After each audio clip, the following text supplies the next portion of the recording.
So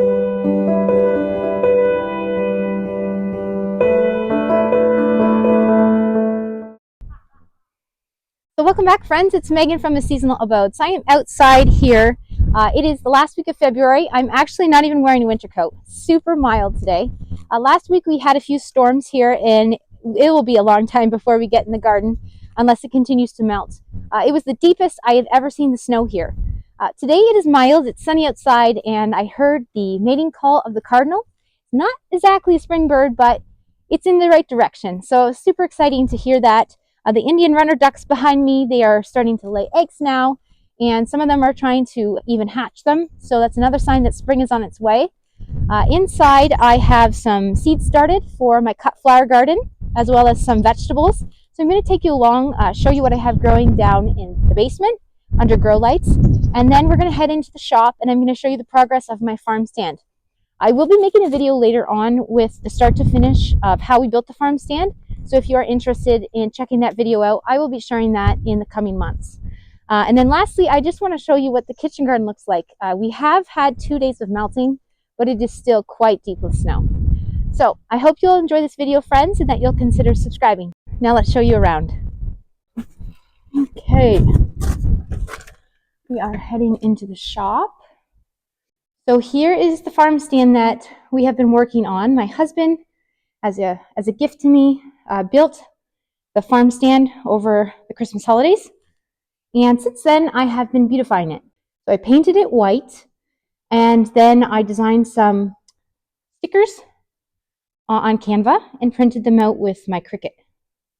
If anyone is interested in me sharing some stickers, I think I'm going to leave a link in the description box below if you would like to sign up for my email list.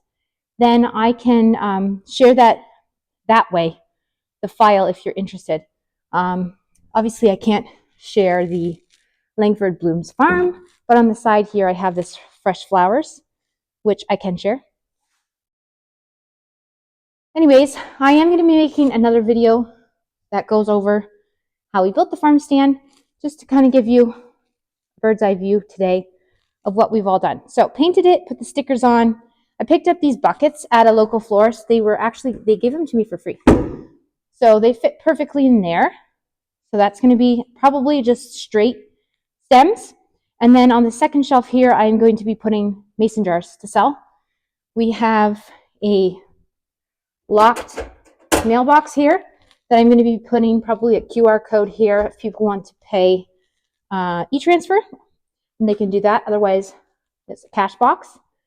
And then I put some peel and stick wallpaper on the back wall because I thought that was fun. The other shelf up here can be for other things. I haven't figured that out yet. Anyways, that is a quick update on the farm stand. We did build it onto a garden cart. It was a lot easier that way.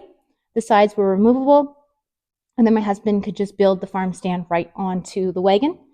It has a 360-degree swivel, so it's super easy to move around that way. Anyways, I'm now going to show you the kitchen garden, how much snow we have. So walking over from the shop to the kitchen garden, like I said, we've already had 2 days of melting, so it is a lot less than it was, but it is still pretty deep. I don't know why, but I decided to wear my slippers outside. That was kind of dumb. Anyways, so here is the kitchen garden right now. It is, I think it's like at least 3 feet deep in certain areas. I'm not going to go in there because, like I said, I'm wearing slippers. But the no-dig garden looks like it's doing well. This rose here, the new Dawn climbing rose, I am seeing some rabbit damage here, but I think the rose will be just fine. The other one is completely buried by snow.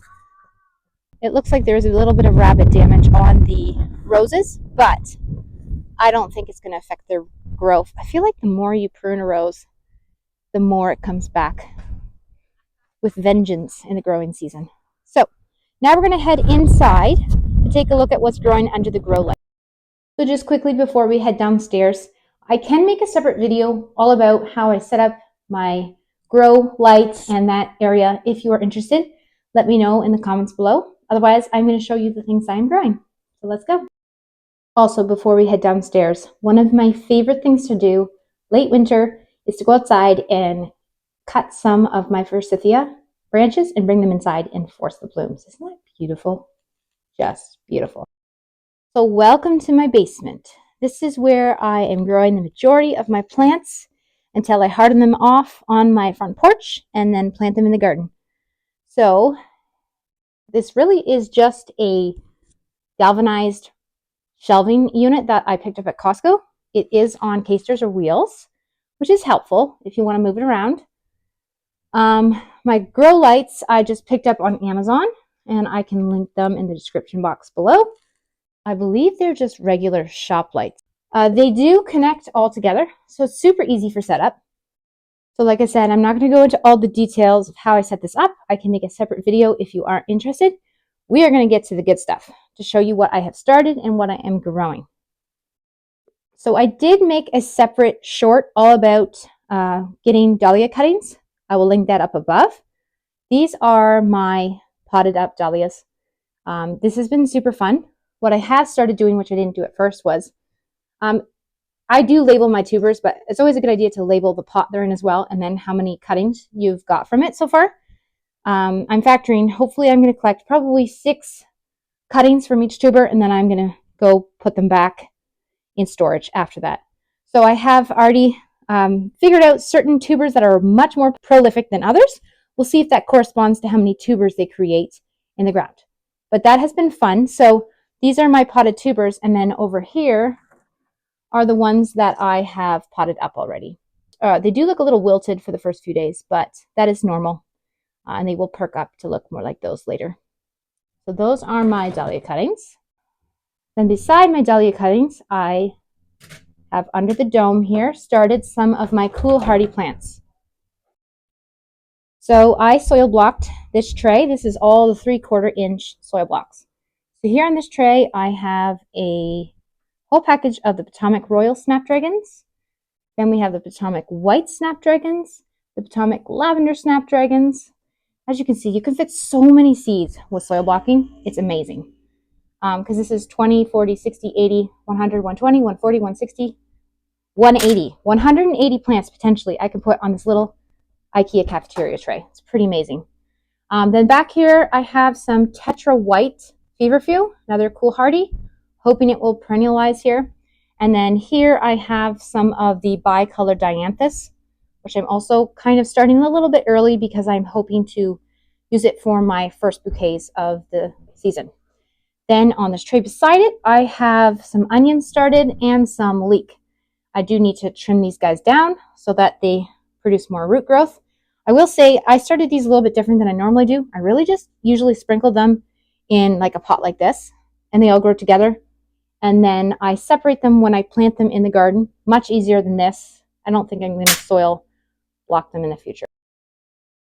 So here's my eucalyptus. This was actually my first successful year growing eucalyptus. I actually only started 9 plants, or 9 seeds, and 7 of them are growing strong. So I surface sowed them, covered them with vermiculite, and made sure that they were misted every day. Under the dome, they popped up. There's one thing that I've really noticed with eucalyptus: it cannot get too wet and it cannot get too dry. It's a really picky, needy plant. So just giving you the forewarning if you would like to start eucalyptus. The other thing is I like to use a label maker and write what it is and the date I started it so that I can document it in my gardening journal so that next year I can compare notes and it will be a lot easier. And then this tray below here is actually more snapdragons. It's the Madame Butterfly Bronze, which I seeded on February 15. So a little bit later, I started them in the large soil blocks.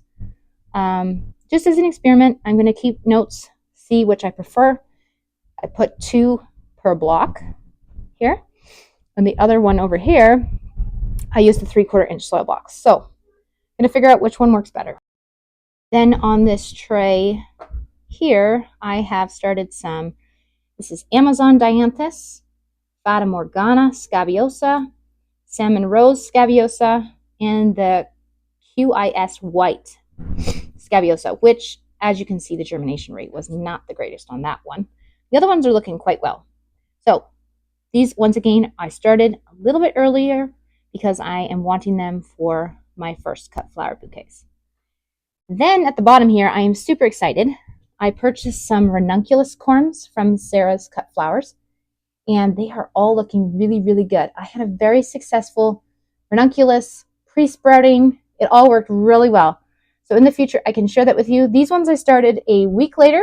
These ones are from Dahlia May. They are the Italian ranunculus. So I have, I think, the Salome started here. And then over here, I think I have the Marshmallow and the Tango. So a bit of like a salmon-y color and the pink. So super excited for those. I can't wait to plant them out and have those as a focal flower for my first cut bouquets. Anyways, friends, I hope you enjoyed this video. It's a little bit of a different style for me. If you have started anything, let me know. Leave a comment below and let me know what you have started already. Maybe also let me know what zone you're in. I am in zone 6A, and I hope you have a good one.